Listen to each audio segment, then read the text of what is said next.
welcome to the 6.5%. I'm not the actual host. I am filling in for Cynthia McDonald, but the host of the show, I got to get used to that opposite thing, is Richard Graves. I will do my best to fill Cynthia's big shoes. Not going to be able to, but I will absolutely try my best. So, Richard. Well, as you guys know, I am the co-host of the 13%. The illustrious Cynthia, who I always depend on for her energy and for her, I love her input. Hopefully she'll be joining us later. However, we do have Ethan, who is also very energetic and also very white. But very intelligent, very committed to, issues of justice and truth. So I think that I'm glad that he was willing to step in tonight. I look forward to his questions. We're going to have an actual police officer on the show today. As you guys know, I work in law enforcement in corrections. So we wanted to get some input from someone who actually works on the street. Mr. Alexander Broadway, he'll be on. And we're just going to talk with him and get some ideas of how he views these things as how he views these things that have been going on with George Floyd and a lot of the over the years, the what we call systemic and institutional racism within law enforcement that is giving us these uneven outcomes where Black men are dying unnecessarily for the goofiest of things. And what we can do, if anything, to try to change that reality. Okay. Yeah. That's it. And also make sure if you're watching right now, like, subscribe, and click the notification bell, and you will see Richard and Cynthia McDonald, not me, here every Monday night at 7 p.m. Central Daylight Time. So without further ado, should we bring on our guest? Yes, let's bring on our guest, Mr. Alexander Broadway. How you doing? Mr. Broadway, how are you, sir? Hello. Good. How are you? All right. Welcome to the 13%. I think our percentage numbers went up from 6.5 just now. Yeah. Well, it might be 13.9 or 6999998. Well, I told Ethan I thought he was light-skinned and possibly passing. He may not know. I'm waiting for his ancestry.com to come back. He's like 25% Nigerian. That explains everything. Only you need is a Q-tip and a cheek. You find out everything you need to know about a person. I forgot to ask you this beforehand. Is Mr. Broadway okay, or do I have to call you Officer Broadway? Just Broadway. Broadway. Okay, cool. Yeah, this Broadway's fine. Okay. Awesome. Well, Broadway, thank you for coming on and being willing to talk to us. Mr. Broadway is a police officer. He's worked for municipalities, for the county, and for the state. I won't say which state, but he's worked in the different capacities in law enforcement. I'm glad that he was willing to come on today. Mr. Broadway, as you know, people have questions about all these things that have been happening, and I just want to talk to you about some of the things that we have seen happening. In particular, we're going to talk about what happened with Mr. George Floyd being with the 8 minutes and 46 seconds of a knee in his neck of a police officer in Minneapolis that ultimately ended up with Mr. Floyd's death. All right. So, Ethan, do you want to shoot first or you want me to shoot first? You shoot first. Okay. All right. Mr. Broadway. All right. A lot of people are assigning motives to the officer who killed Mr. Floyd. Okay. What do you feel was behind the officer? What do you feel made him dehumanize that Black man so much that he was willing to sit there with his knee in the neck of a man crying for his mother and not moving? What do you think was his motivation as a police officer? I mean, I know you've arrested people. What do you think was going on there from the beginning? Well, first, I like to make a correction. For myself, police officer is a very generic term that's been used, throughout, different cities, there's municipalities, even, sheriffs or, deputy sheriffs. when they're on patrol, they're considered police, but they are, deputy sheriff. My certification says peace officer. I I prefer to be called that than police. Police has a very negative, overtones to it. I like to call myself peace officer because I believe when a 911 call comes in and I'm dispatched to it, a 911 call is a call for request for service, and it's up to me to provide that service. It could be customer service, could be report writing, it could be, you know, a gamut of things. But I consider myself a peace officer to whatever situation that 911 call, whatever situation it is my duty to de-escalate that. Oh, So that's a very important contextualization. So you feel, I understand as far as with the terminology. I know that we talked about one time Sir Robert Peel, who started the Metropolitan London Police back in the 1800s, one of the first modern police departments that our American departments are modeled after, yes. Chicago, New York, and Baltimore specifically. And Sir Robert Peel, and Ethan, I don't know if you knew this, but do you know why police officers wear blue? No, I do not. Police officers wear blue to be distinctive of the British Royal Army, who wears red, obviously the redcoats. So Robert Peel wanted to make sure that people understood that these were not soldiers to fight a war. These were officers to protect the peace. And that is why they wear blue. And I think that's a distinction that is lost amongst modern law enforcement. Modern law enforcement is Yes. under the idea that they're at war with something, with Hmm. crime, or with the people in the community when they should have it from the perspective of serving to protect the peace, sworn to protect peace, right? And that is supposed to be able to de-escalate and calm situations, whether it's a domestic call, a traffic stop, a fight between friends at a bar, whatever it is, they're supposed to bring the peace, not the war. So I appreciate you, Mr. Broadway, preferring the proper terminology of law enforcement officers as they should be looked at in our modern society. So with that in mind, with you being a peace officer and the officer who, and by the way, let me be clear on that terminology. All police officers who are sworn, you're sworn as a peace officer. That's what you are. If for Correct. whatever department you are sworn as an officer of the peace. In our case, in corrections, we're sworn as conservators of the peace. That's a little distinction, a legal distinction. But Yes. in any And case, as you know, I've been both. yeah. So in any case, with him as a peace officer doing that, what are your thoughts in regard to this peace officer with his knee in the neck? He wasn't bringing peace to Mr. Floyd. He wasn't bringing peace to anybody around him. Everybody was upset. So what do Well, you think? from the information that is out there, let's kind of start from the beginning. If there is a incident that I'm called onto the scene, and in this particular situation, it was a counterfeit dollar bill, a 20, I believe. Now that is a petty crime. It's a misdemeanor, and that crime did not happen in my presence. Hmm. Okay, so I have a couple different things that I can do.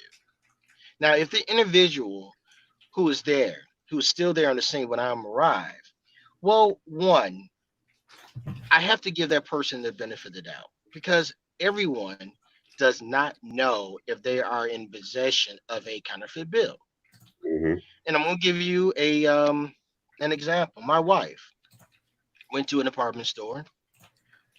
She brought some items, and then she got changed.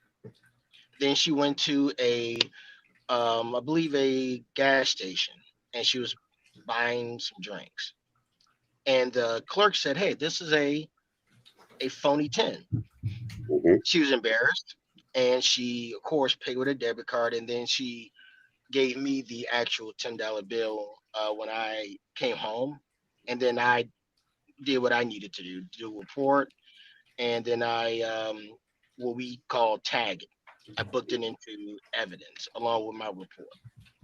So saying that, giving you the basics of everyone does not know, because phony dollar bills are around circulating in every commercial department store or gas station everywhere. Okay. So one, I would just, you know, question the the suspect, possible suspect, because that suspect could be a possible victim too. Okay. In Ford's case, he could have been both. You Hmm. know, he could have been a victim not knowing it, and then passed that phony bill to a wait to a store that he's going to make some purchase of some items, and then they become a victim also too. Hmm. So just ask him. Just ask him. Where is the origin of this 20? Where did you get it from? Things like that. And 9 times out of 10, it could be very innocent. And in that case, you just confiscate the 20. You do a report. You give um, the person who passed the $10 bill a report number, and also the store report number, and you call it a day, and you go on to your next call. But if you establish that this person is knowingly passing Hmm. on a a fake bill, then that is a misdemeanor, but it's a arrestable offense. Right. Okay. And number one, you want to explain to that person, hey, this is the reason why I'm going to, take you into custody and everything else after you question. Hmm. Then you go ahead and take them to custody. But for no reason that once you, let's say that custody was a little bit violent, okay, that Hmm. you had to, um, physically, take force of this person, and maybe, escort them to the ground. Hmm. After you place those cuffs on that person, it's over with. It's done. Agreed. There's no knee, there's no other jabs, there's no other conversation. It's done. And immediately you roll that person over to the side. You check that person for any type of weapons or any other contraband. Okay. And while you're doing that, you're asking that person, are you okay? Do you need any medical attention? So now you became someone who is arresting somebody, but now you're flipping it to a peace officer who is concerned about this person's well-being, because once you decide to put your hands on that person is your responsibility. Hmm. Is your responsibility to take due care of that person. Which is the point of So custody when they're in yes, your custody. Hmm. when they're in my custody, that means that just as much as you see, people walking their dogs and they take due care of that, or in their cars, I have to take due care of this human being. So It's a may human I being. may I real quick. So just for Yes. clarity, are you saying like the second you just place your hands on him, whether it be inappropriate or appropriate, and you say, come here, at that from that moment further, you are responsible for that human being's well-being? Is Yes. that Once I make the um move to detain that person, okay? I'm going to decide, hey, I'm going to detain that person. Okay. And detention could mean, you're not free Oh, to quit stuff. walk away, Okay. or you can place that person in restraint via handcuffs. And then that detention can go to custody. Now you're placing this person under arrest. Okay. Mm. Now, once you place that person under arrest and you lay those handcuffs on them, then, like I said, once you check them for he or she for contraband, now you actually get that person off the ground or off the side of the car, or whatever the case is, and you place that person inside of your vehicle, because that vehicle is a quote unquote jail. It's safe. It's safe for you, and it's safe for him or her. if it's hot out, you turn the AC on so that person can, cool down. So Or you if treat him it's like a human cold, being. yes, when I say you take care of that person, you take care of that person So would you say? mentally and physically. So would you say that he obviously not only that he didn't do his job in taking care of that person?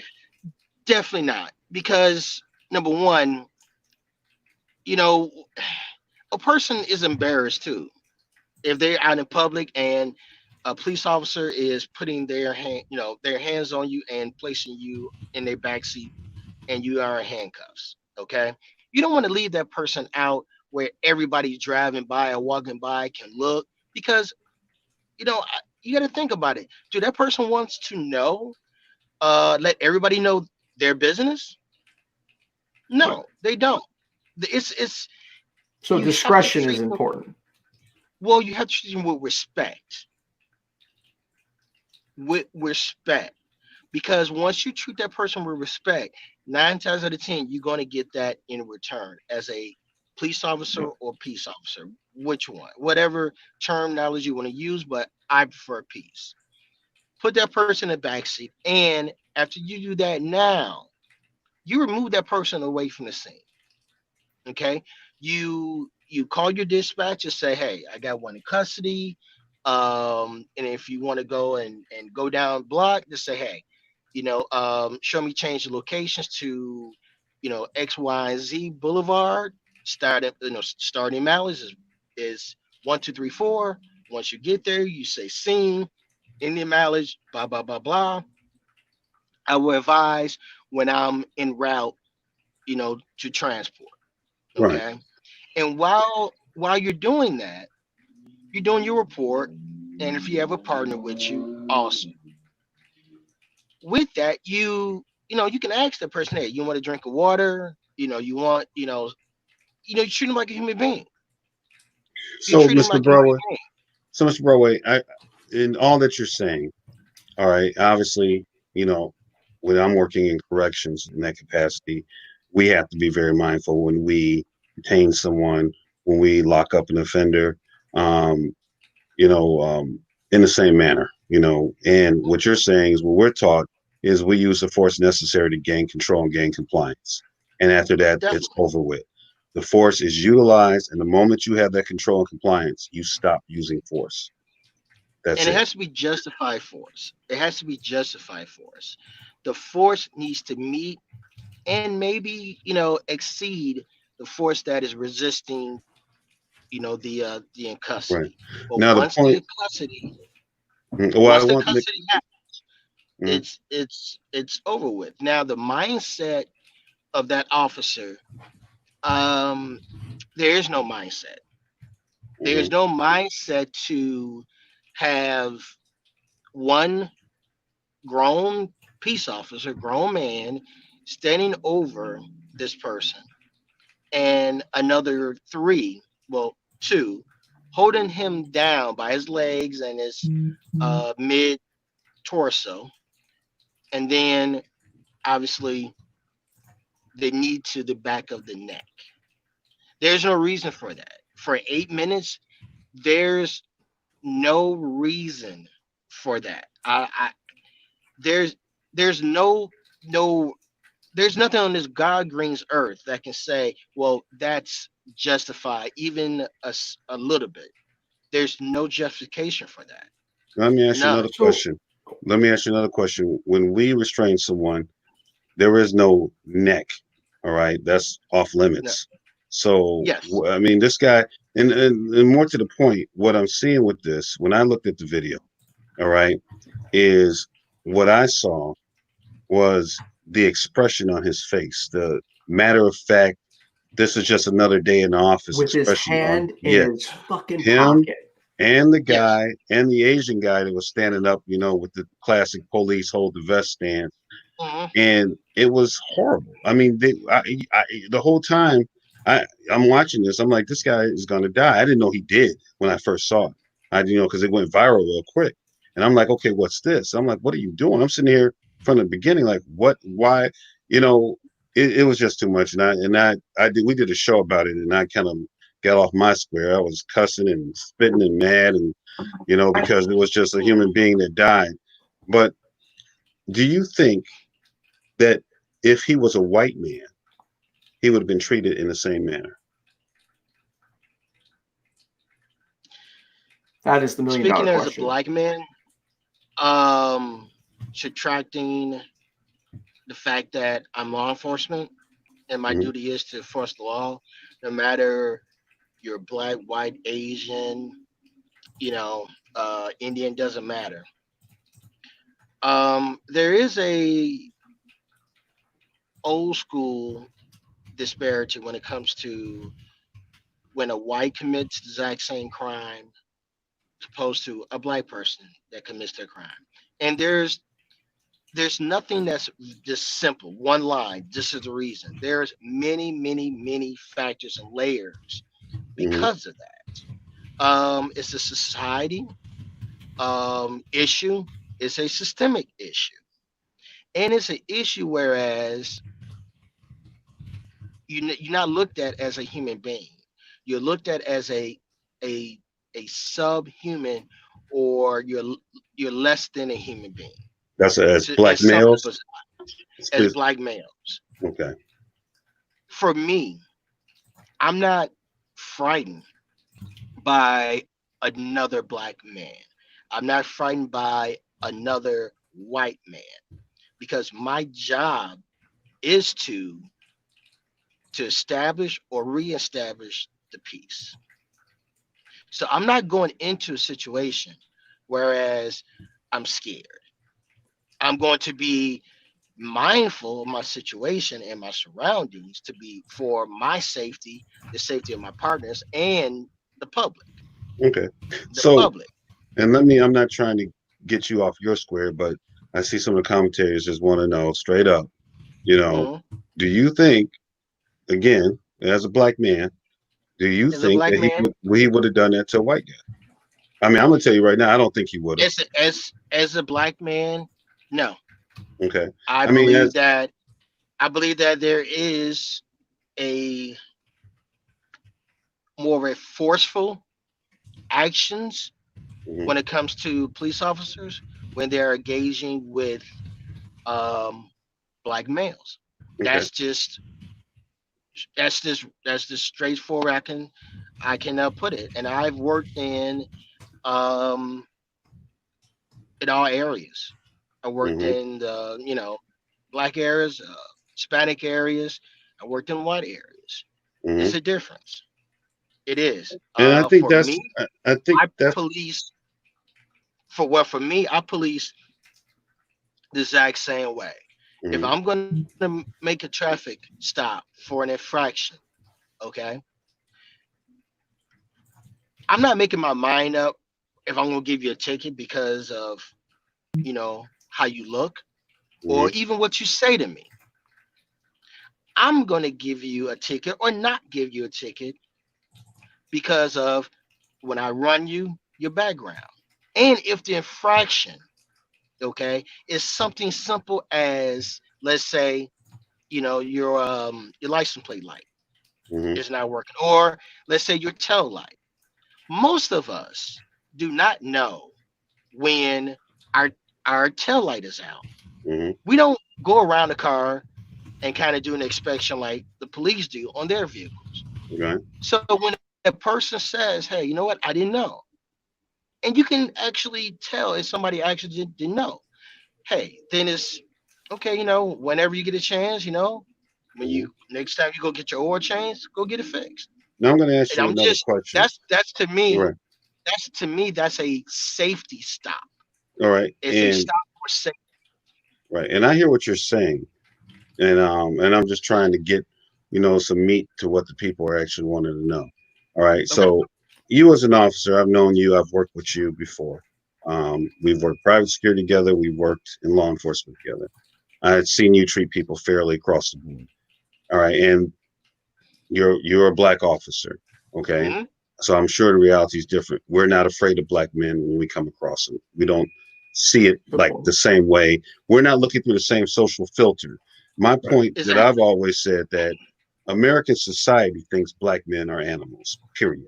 This has been how black men have been looked in American society since slavery, during the Civil War, after the Civil War, during the Civil Rights Movement. We're looked at as less than dogs. In fact, I've said with Ethan, I've said if we had the APS or SCA or CSA or the Humane Society, we could get people to actually give a damn.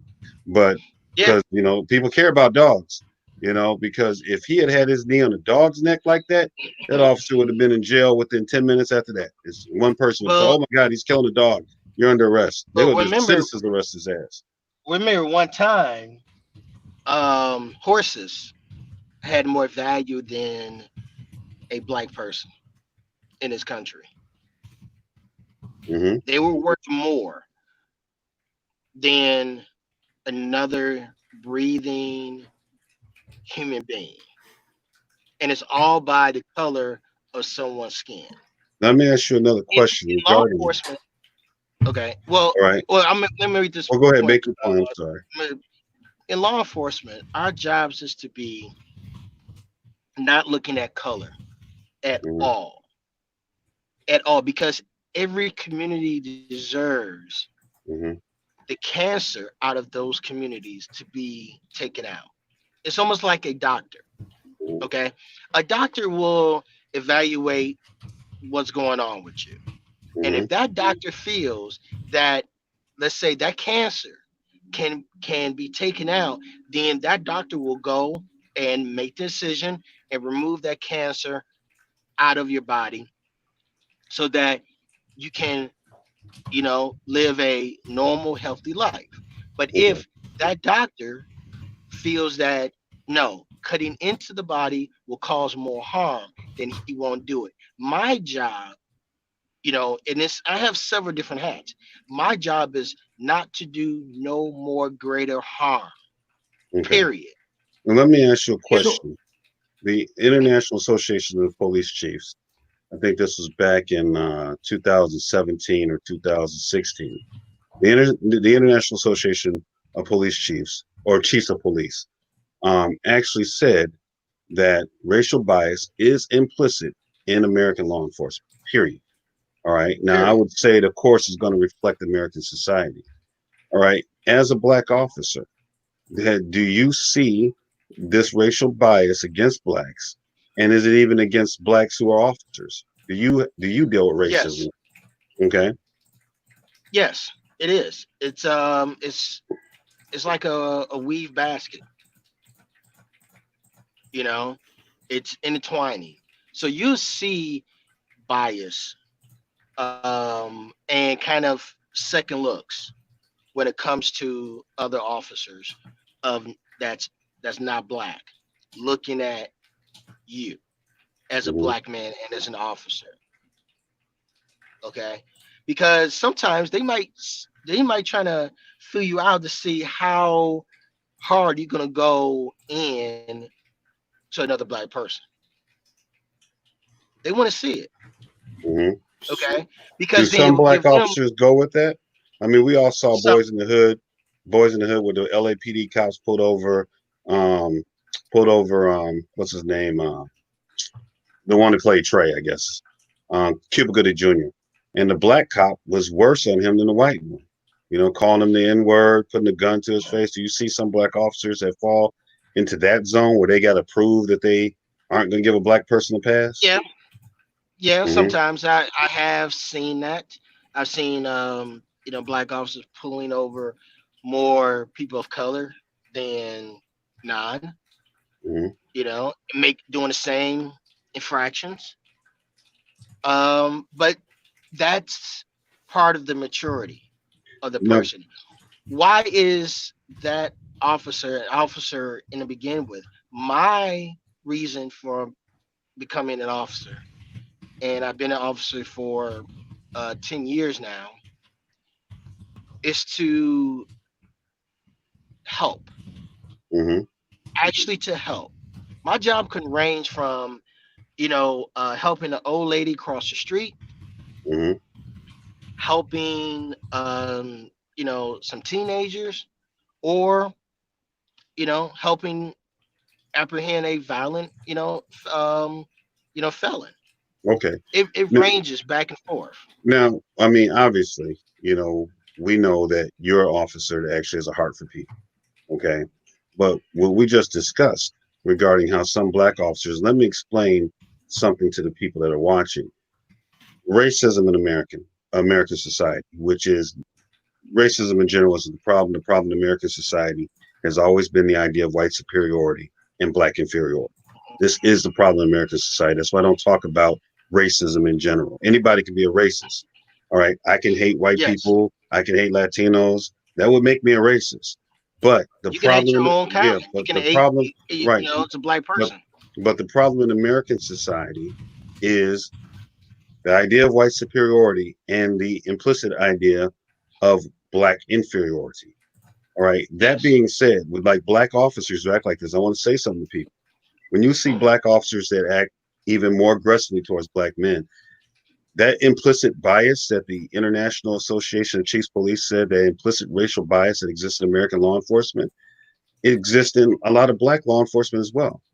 As a matter of fact, dare I say, in American society, the idea of white supremacy, there are what I would call like a Candace Owens. I would call her a black white nationalist. All right, Yeah. literally, there are black people. I don't like using the terms. People want to call this person a coon or a self hater. I don't like doing that. Right. I think it's derogatory, unnecessary. However, there is this social psychological reality that there are blacks that buy into the idea of white superiority Hmm. to the point of hating other black people. And sometimes Definitely. sometimes those black people have badges as well. And I'm not trying to speak negatively about all black officers by no means. I think most officers, black or white, do want to serve the community. However, that implicit, systemic, and institutional white supremacist ideology, it comes into play. It bleeds out through things, and people have to take the time to recognize it in themselves. You know, Right. What I do want to say, most officers are really great officers who actually cares. I've seen white officers get so emotional on a scene, and you know, I can remember one of many, but one in particular just happened recently. Went to a scene, and it was you know, um, unfortunately, for African American, black, young toddlers who didn't mhm, have shoes or socks and things like that. And the first thing this white officer said, "Hey, let's go to you know, Family Dollar, Dollar General, and let's get these kids some shoes, some socks." And he got them underwear. I mean, he just went shopping out of his own pocket, and he gave those kids book bags, school supplies, and he gave them also his personal cell number, mhm, and said to them, if anybody does anything to you in school, try to take these shoes away, whatever, you call me. mhm. And And gave them see, all of. So go ahead, Ethan. Go ahead. I wanted to jump back because I actually do have a few questions. So one, let's say you were one of the officers that was in that scenario with those three other officers. I couldn't What? have been. No, no, I just seriously. couldn't be. It wouldn't have happened. It wouldn't have happened. Simple as that. Right, but for instance, or let's say you approach them as a police officer and you see four other police officers, one with the knee on the guy's back of the neck. How would Hmm. you, as a police officer, respond to that situation? Once I see those handcuffs is on, get them up. Put them in the backseat of your car. No, I That's mean, where. Yeah, let's that's no, how I no. respond. I would tell them to get off this man and to escort him up and escort him into the backseat of the cruiser. I don't care if that was a lieutenant or a sergeant, somebody that was in higher rank. It goes into optics. Okay. I have a body camera on, and everybody has a camera phone, right? Mhm. It goes into optics. Okay. And I'm a public servant. Okay. I'm a public servant. I'm looking at the fact that I might be a part of somebody's civil rights being violated. That's not going to happen with me or around me. I was sworn. Okay. I took an oath. Okay. I take that oath very, very, very seriously. And I treat people according to how would I want to be treated. How would I want my mother, my grandmother, and my wife, my daughters to be treated? My grandchildren, once they get of age, how they are going to be treated. And Mhm. I want to set the standard. I want other small kids to look at me and say, hey, I want to be like him. Right. I want to be like So, that police officer. But don't be phony about it. Don't force yourself to be kind. right. You if you're kind, Mhm. that's who you are. don't But, don't be phony about it, because that yeah, also comes out too. well, I But guess to, what the to question is, make it, well, I think what he was saying, and Ethan, correct me if I'm wrong. I understand. I think you work on the street much more than I do. The only time I do is generally for events and stuff. There have been situations, I won't say where I've seen somebody going too far, and we've had some damn words. All right, it stops because um, I guess Ethan wants to know, how do you stop that? If I'm an officer and I see this going on, you I'm just dealing with stop somebody. it. Yeah, it's it's over with. it's Get not up, a, get yeah, up. It's not a yeah, discussion. It's not a discussion. it's not a, Stop now. right. Right. it's, Stop it's not now. a it's not a it's not a sentence Mhm. or something in PMP that you pull out and say, okay, I'm going to say, you know No, it's blah blah blah just blah blah. it's over You with. just Get up. you, Mhm. you go in it because, see, now not only you as a peace officer take control, but you as a human being take control, and you Absolutely. say, no, stop that. You actually, if you got to, physically look, like, get in their face and say, what are you doing? Scream at them, yell at them, push them off, and say, man, you need to go and calm down. Okay. But see, that's tactics. If I'm the one who, put this person in custody, and that person is upset with me, I'm not going to be the one who is going to be engaging with him going forward. It's going to be somebody else that's removed from the situation. And that's how you calm things down. That's why you have a partner. That's why you have other officers show up on scene. If you had it, and plus, if I had a um other interactions with this person, okay, I'm not going to be the one who's going to go and and do what I saw, what that officer did to that man. It is not. I'm not. It's just not going to happen. Because I have a background with this person. Okay, so there's going to be a bias there. So I'm going to let someone else deal with the situation than me. I want to isolate myself, and I'm going to be honest with you. No one out here in these streets is worth me getting that much out of control, whereas I lose my freedom. Right. Okay. Whereas I cannot put my key in through my house, walk up the stairs and see my wife, and talk on the phone with my daughters and my grand kids. That's just not going to happen. So I'm going to make sure that I'm always in control, so that I can come home exactly the way I left. Now, let me ask you another Simple as that. question. Let me ask you another question. What I hear a lot of officers say, my pension ain't worth it, basically. I'm not losing my livelihood or my pension because you want to do something illegal or stupid.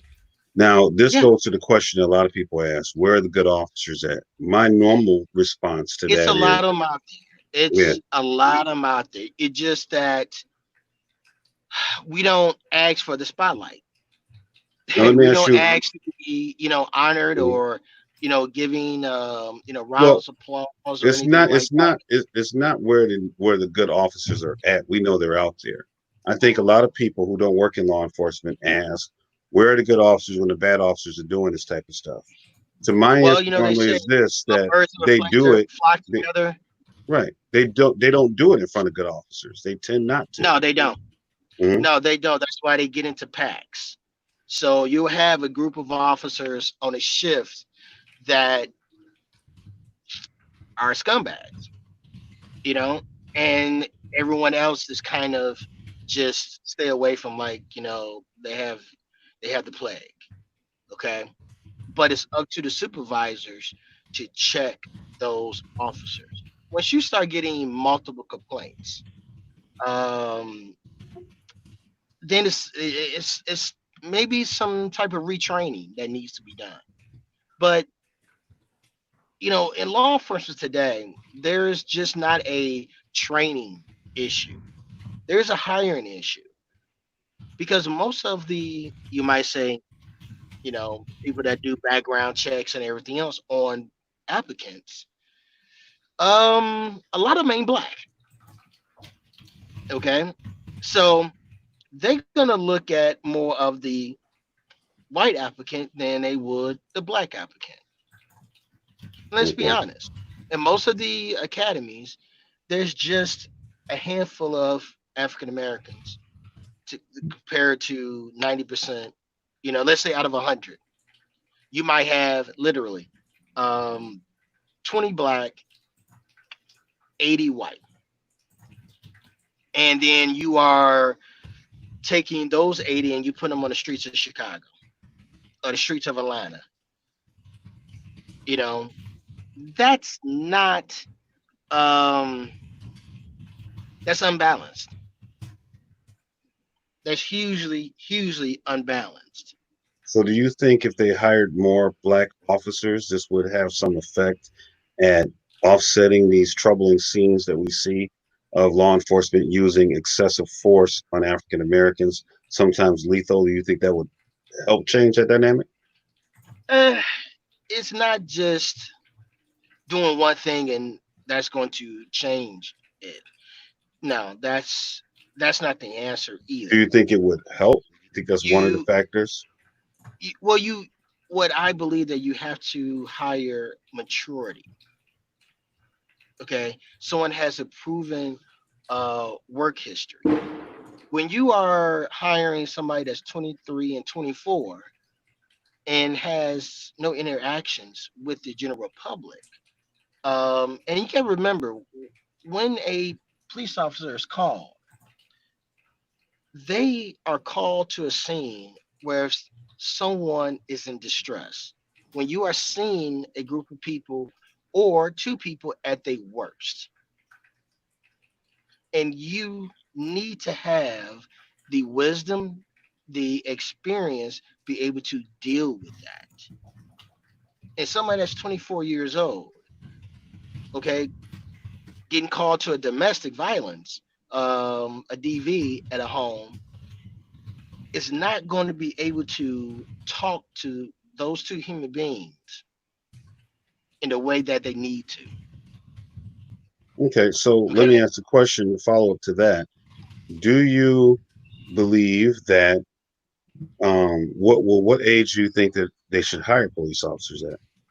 My personal opinion, the minimum age got to be 25. Okay. That's my opinion. I You would know, agree with that. and have some work history. Worked in, maybe fast food. That's fine as a manager. Worked in Home Depot. Had some interactions with different types of people Mhm, because you can have a customer comes in irate at Home Depot, mhm. and that person should be able to take care of that person.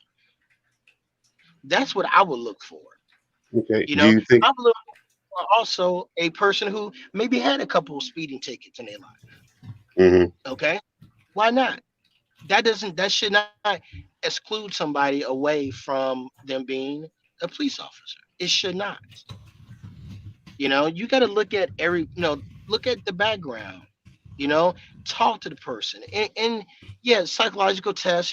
Weed some of the bad officers out, but as we know, if you took any psychological course um, in school and college, the professors tell you there are some crazy people, literally crazy people who will ace the psych exam and the psych interview. Hmm. So you got to look at that. It's not a cookie cutter type of okay, we do this and do this and do this and it's fixed. Right.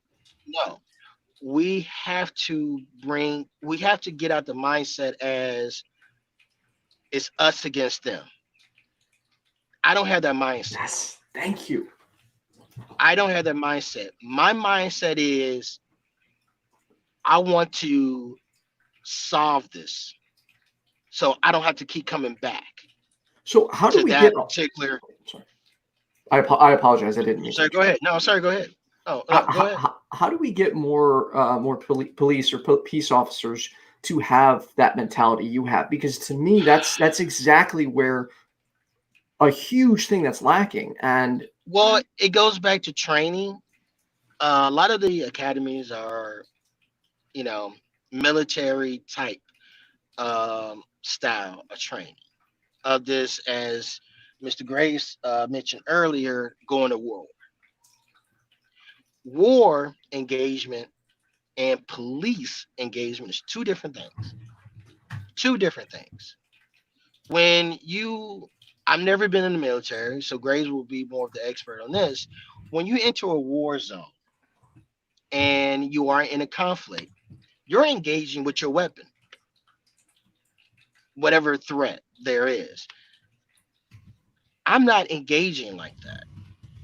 Okay. What I'm engaging with is, hey, I'm Officer Broadway of blah blah blah blah.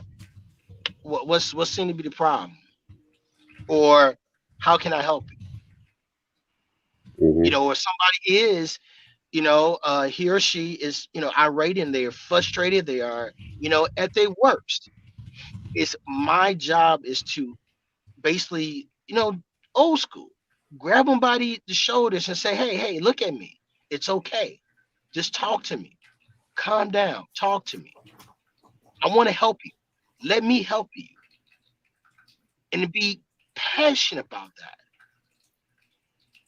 because I want to leave that scene better than when I came. That's the end goal. why can't they all have that outlook, man? Like, I didn't know you before Well, this, and I'm only going that'll off. be in a perfect world. That'll be in a perfect world. You could say, why do lawyers bill more hours or their billable rate is more for the exact same thing than somebody else? Hmm. Okay, that's a perfect world. I can't answer that, Hmm. but the ones that's around me, the ones I gravitate to, have that mindset. Hmm. We, I want to talk to people, even if I'm pulling you over.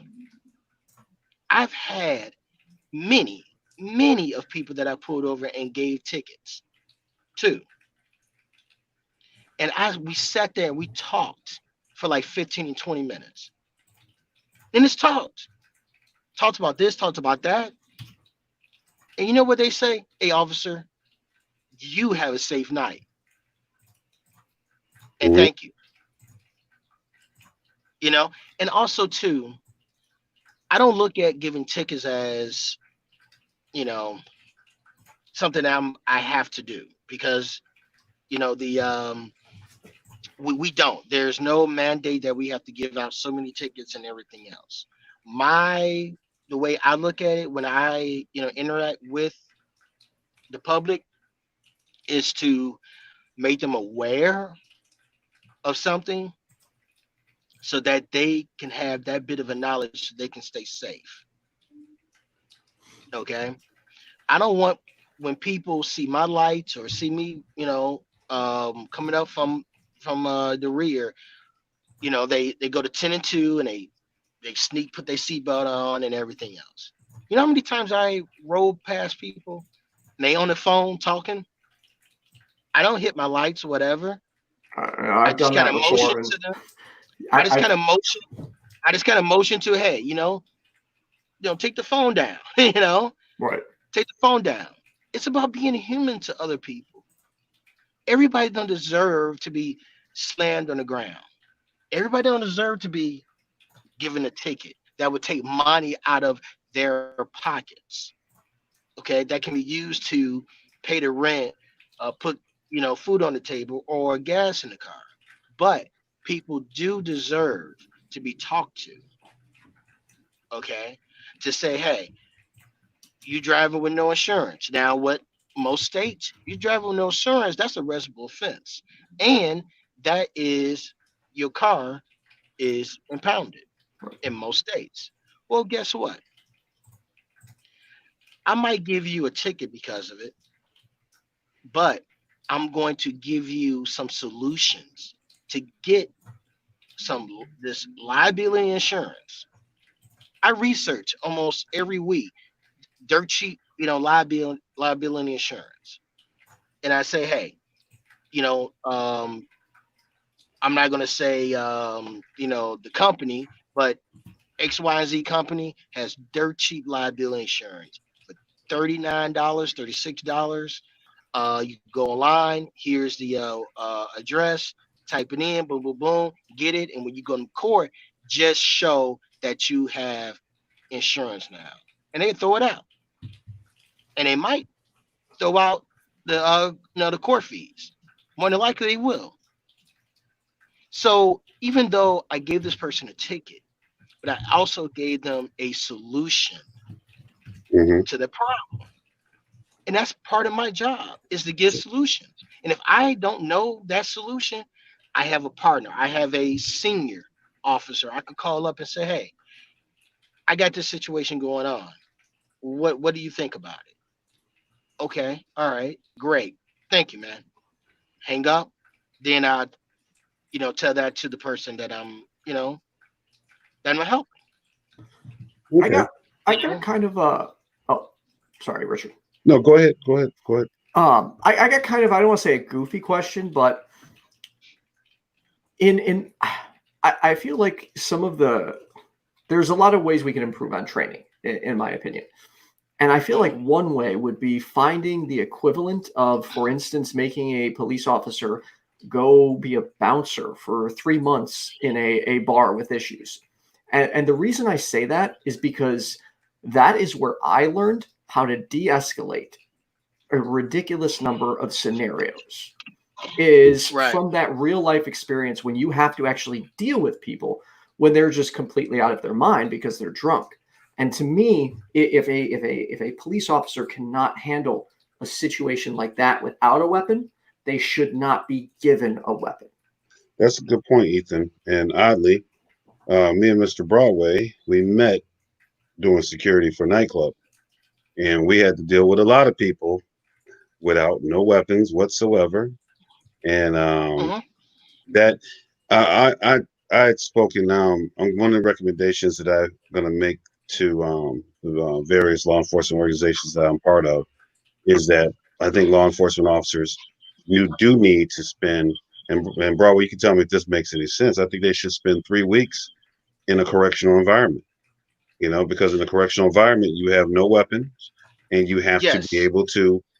You're on a gallery with 50 inmates at a time. There might be two of you, and you need to not use your 160. words. You need to use your 160. words. 160 Yeah, at some places, yeah. two Someplace, units. yeah, I did it with 160 Right. at one point in time. But you're correct. Correctional officers, 9 times out of 10 make the best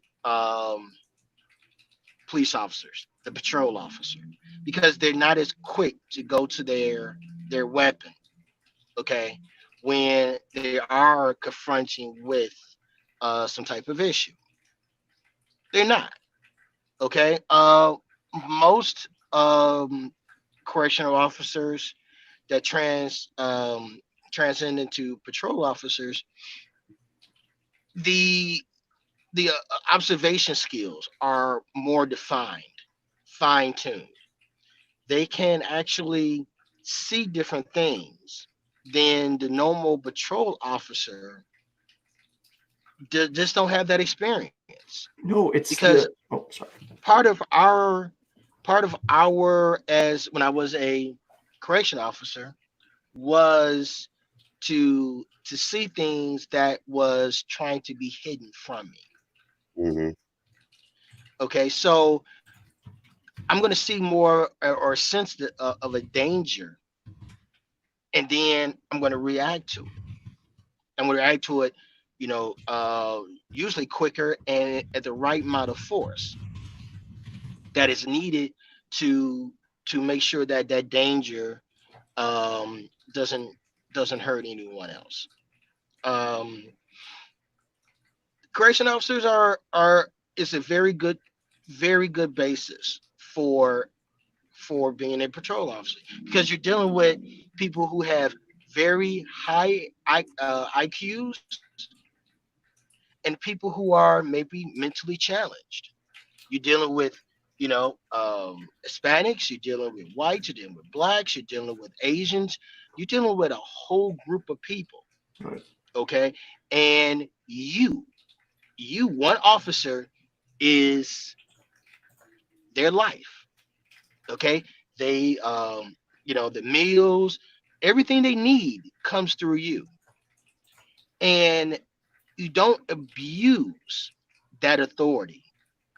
What you do is you give, those human beings what they got coming. Mm-hmm. The old, adage, firm, consistent, and fair.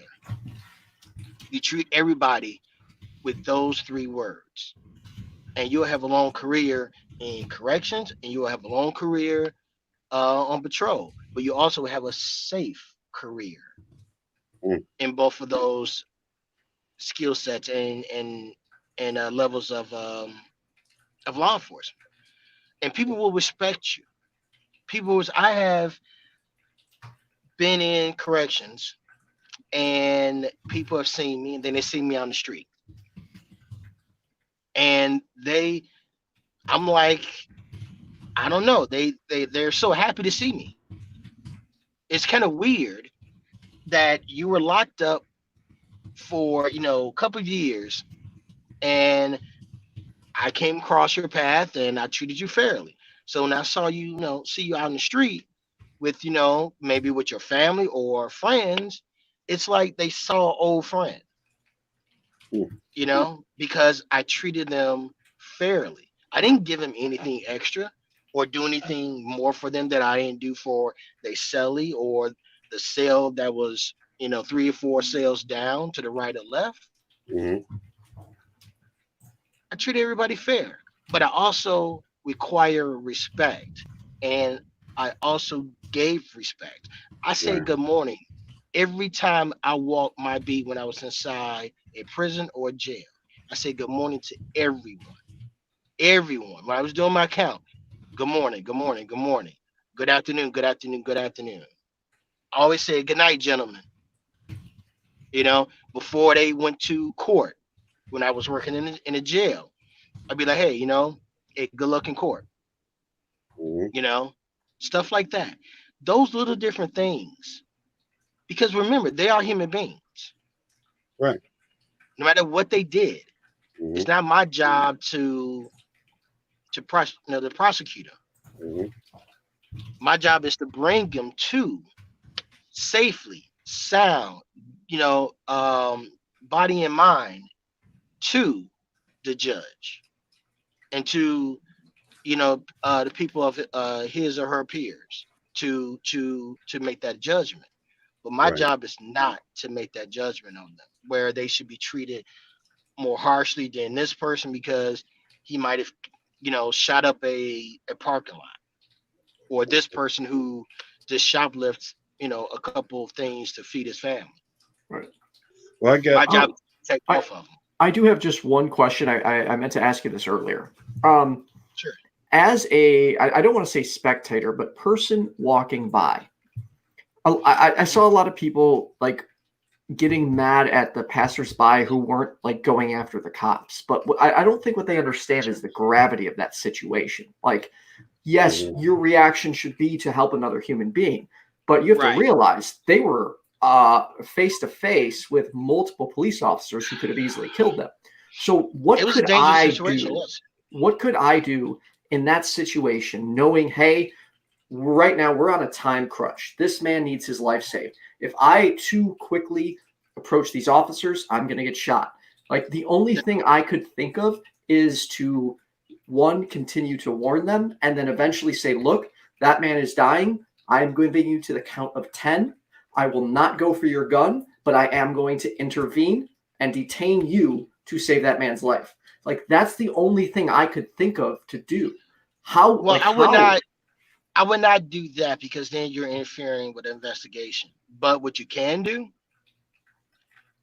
pick up your phone and you hit 911 as many times as you can, humanly possible. But what if, like, I guess that's going to bring more officers to the scene really quick. But no, what you're going to do is you're going to communicate that to the dispatcher. Oh, okay. Okay. The dispatcher is relaying that information over the air, what's going on, and what you are seeing as, you can say, I'm witnessing a man being choked by an officer. Okay. And how that officer is doing that. Okay. And that man is, he's, in your estimations, losing, his life, or he cannot breathe and everything else. Do that. That will bring a supervisor onto the scene very quickly too. Okay. Right. Okay. So you can use those tools, like everybody did. Use your camera. Right. Well, that didn't help that time. No, that didn't help because of how those officers viewed anyone who's committing a crime, white or black. In my opinion, yes, it was a hands because of the person was African American, but those officers, like I said, I don't know them. I don't know their mindset. Only thing I know is that video. And that video, to me, cannot scream, okay, you are criminal. Okay, now I'm not saying, Floyd was a criminal. I'm not saying that. Okay. But even a criminal deserve, and it's my job to bring that criminal to justice, not to render justice on that scene. Okay, if that makes sense, my job is not to be the executioner. Well, my job is to bring that person to custody, so that person can have a fair and equal trial with all the appeals, with all the witnesses, everything that person is afforded in the U.S. Constitution, and we all are governed underneath the U.S. Constitution. So, holding somebody down and doing that, I'm not in the business of torture. Right. My job is to bring you to justice, not to fabricate any evidence or anything like that, to be honest, as accurate as I can be when I give my report or when I give in testimony. And whatever happens, good or bad, if you are convicted and everything else, you know what? The torture is going to be when you are in that cell and you are thinking about who you hurt to get there. Okay. But my job is not to make that person pay on that scene, because that's not what I'm sworn to do. Exactly. I'm sworn to preserve life at all costs, even if it's to sacrifice my life in the savior of others. That's a good And I point. take that oath. I take that oath very, very, very. I can't say strong because it's not a really a word I can articulate that how I take that to heart Hmm. because the ultimate to me, if I do not pass away of old age, and Hmm. if I do pass away in a line of duty, it's saving someone else. Okay. And I take that seriously, and that's something that I accepted. My wife, my kids, and everything else is accepted because you know my job is the peace, Okay. and no matter what I have to do to get that peace to be there, I'm going to. Okay. Now, and let me just say a couple things in closing. One, Mr. Broadway, I appreciate you taking the time to come on. Very much. And um, just because we're about to close out, we got a few minutes left. I want to say a couple things.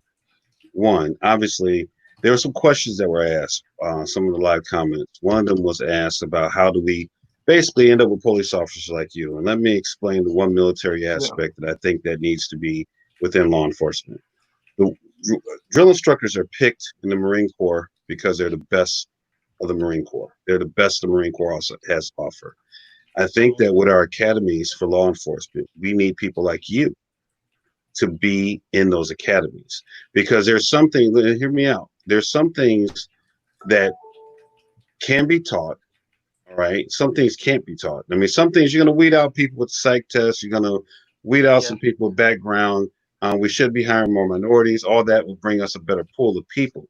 But if we don't have the best of us teaching the new people, not just at the academy, but the senior officers out in the field, to be able to give that wisdom of this is what this is about. We are here to help. We are here to bring the peace.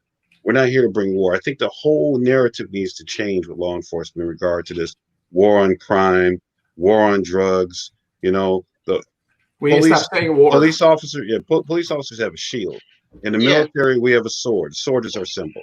In law enforcement, the shield is a symbol, and I think that needs to be reinforced because, like we talked about again with Sir Robert Peel, those are foundational policing aspects that were established early on because of the occasion of why the London Police was created. The occasion was to control crowd. When the Mhm. when the British Royal Army would go to control a crowd, they would end up killing 300 people. And people's like, okay, Right. this is crazy. So they created Mhm. the police so you wouldn't have that outcome of people protesting and all of a sudden 300 people are dead. I mean, riot Yep. control has been something that's happened throughout history. But I think if law enforcement get back to that principle of understanding it's a shield, and they went to that principle, and these are all philosophical, we're not talking policy, people. These are all Mhm. philosophical questions. To Yes. be about the peace, not the war, to be about protection, not fighting. Like you said, if I go in a war zone to combat, I'm with my M16 and I'm trying to shoot the enemy, period. There is no discussion. When I have to go into a situation with citizens, I'm there to, okay, what's going on? Let's bring it down. How can we fix what's wrong? And if we have Mhm. to arrest somebody, we have to. But again, I appreciate you coming on. I hope to have you on again to have a discussion, more about your career. And I appreciate you talking about the different things you've done. And again, we know we're at the end of the show. I don't want to run over. I want Ethan to get me. All right. So, yeah. Well, I just want to say this too. I just want to say this. You need police officers that has passion for the job and not to be glory hounds. Hmm. Of jumping over the fence, running down somebody, taking them down and handcuffing them, and or the guy who makes a traffic stop and get you know thousand guns and a pound of weed and cocaine or whatever. You know, everybody's not going to do that, and you need passionate people who cares about the our fellow man. And we are police officers or peace officers for everybody, for everyone. I want to be off duty, okay? And well, when I am off duty, some people who I have encountered with see me at grocery store, Home Depot, whatever the case is. I want them to walk past me and not look me up and down like "Psh, this punk." No, I want them to say, hey, how you doing, officer? Hey, how are Hmm. you? And we're going about our day. That's what I want this environment that we're in right now. This time that we're in right now, so we can transcend into, always, shoot the bad guy, whatever, because there's a lot of great police officers who cares about the citizens that they are entrusted. And I take that trust, and we take that trust. I mean, wow, we take it, and we use that trust for good and not for bad, and not to feed our ego or anything like that. I want the every street, every boulevard, every road, avenue in the United States to for anybody to walk day or night, to walk on, and then to feel safe because there are peace officers there to protect them. That's All what I right. want. All right. Well, very well. Thank you again, Mr. Broadway. I appreciate you coming on. Thank you, Ethan, for allowing us Welcome. a particular platform in order to discuss this thing. Again, as you know, you and I are getting into some public policy aspects of this. So I'm going to talk to you a little later personally for some things that, I'm trying to do with the various groups I'm Definitely. working with. All right. But thank you again. Folks, tune in next week to the 13%. Hopefully, well, we may not have all 13% because I think 6.5 might be off for a couple weeks. We need to find. We need to get Yeah, ready. but we'll find some other. We'll try to get it at least at 9.5%. Maybe we can bring that on. Let me quit. Some people might get offended by our jokes.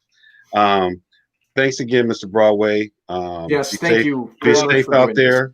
Be You're safe welcome. out there. Continue, and I appreciate you serving, and I appreciate when we work together in security and in corrections, where things that I learned from you, picked up from you, some very good things that I still utilize to this day.